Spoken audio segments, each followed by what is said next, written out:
Green Party of Ontario leader Mike Schreiner joins us to talk about many issues important for Ontario, Hamilton, and the party, and is making actually a couple of stops in Hamilton today, but your first stop is on Morning Live. Welcome back to the show. Thanks for joining us.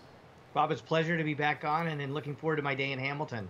Yeah, we'll talk about that. I got to ask you off the top, because it's been in the news this week, the federal Green Party. There's been a lot of drama with new leader Annamie Paul actually muted during a staff Zoom call as she protested staff cuts, which were to come, and the executive director actually muted her in front of staff, and then there was a big protest and a big blow up, and op-eds are saying the party at the federal level is in self-destruct mode.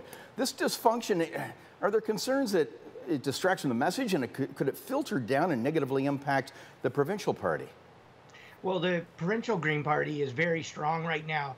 We just had a record fundraising month this past month. Our housing strategy is receiving positive editorials from major media publications, and the growth and strength of our provincial party is very strong. I encourage the federal party to resolve their differences and support what the members have supported. They overwhelmingly elected Annamie Paul to be the leader, and I would encourage those members on the federal council to give Ms. Paul the space to lead the party into the next election. Okay, well, we will watch developments there, but back to your schedule today. 10 o'clock this morning, you're actually joining the Hamilton BIA, talking about LRT. You're going to be on Houston Street. You're a longtime supporter of LRT, but going forward, what are your concerns? Well, we absolutely need to build more transit. I was disappointed when the Ford government initially canceled the LRT, was pleased when they changed course and have now agreed to support it. And we've seen where we have development of transit, significant investment in city building. And one of the priorities for the Green Party is to build livable, affordable communities that are connected, affordable, and sustainable for people. And good transit is a vital component of that. And so I'm excited to see the LRT in Hamilton. I think there'll be significant investment, but we also need to make sure that as we develop projects like that we have community benefit funds that include supporting small businesses, because there will be disruptions. We've seen that with transit projects in Toronto, and we want to make sure small businesses are able to survive those disruptions. Okay, now later in the afternoon, you're going to be dealing with your affordable housing strategy. Some of the things that you've come up with, you're looking at higher density in neighborhoods, bringing in multi-house units, which would require a lot of regulatory changes, but also opposition. A lot of people would be concerned about property values. How do you plan on attacking this? Well, first of all, we have a housing affordability crisis in Ontario, and Hamilton in particular, if you look at relative to income, is the third most expensive housing market in North America.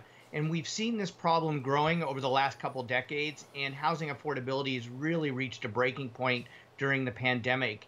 And so one of the ways that we can address that is to increase supply, but we need to do it in a way that doesn't pave over farmland, wetlands, and green space that protect us from flooding and, grow the food that feeds us and help protect us from these heat island effects that you're seeing with the growing climate crisis. And one of the ways to do that is to more efficiently use our built space. And we can also do that in a way that helps homeowners be able to afford their homes through revenue streams, through things like laneway housing, secondary suites, being able to change houses into duplexes or even quadplexes. Those are ways to increase housing supply, increase new revenue streams to help people be able to afford homes, and make sure there's more housing affordability for people within built neighborhoods. Do you think you can fight not in my backyard-ism? You know what? We've seen best practices in other jurisdictions that are successfully getting over this issue.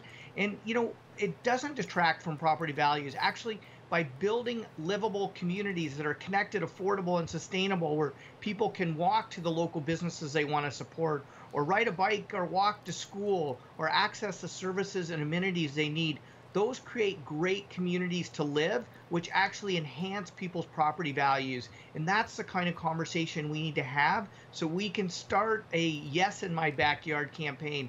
And one of the ways to do it is to get past this false choice that other parties put out there. It's either tall or sprawl. Let's talk about gentle density and distributed density as we build livable, vibrant communities.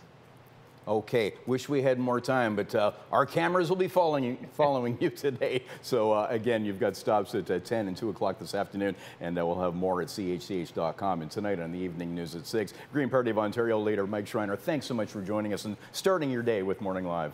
My pleasure.